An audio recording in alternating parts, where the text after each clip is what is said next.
Well, for XRP, the CFTC is going to govern that, guys, and it is going to be a major, major deal because the thing is this. It not being a security but a commodity makes it not a risk in the sense of like a security can be a risk with an equity.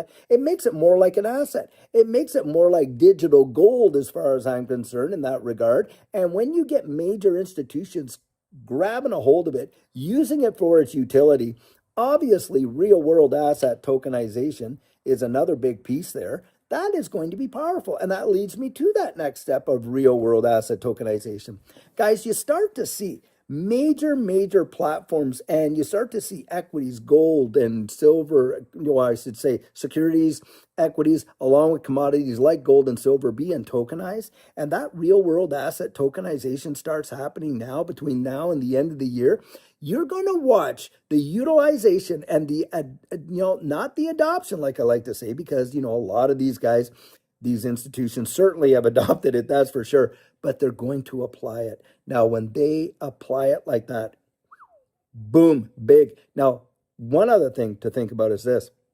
The SEC actually came out, or not the SEC, the Federal Reserve came out not long ago, and they basically said, hey, banks, normal regular banks, they can go out and custody these assets. What does that mean for you and I?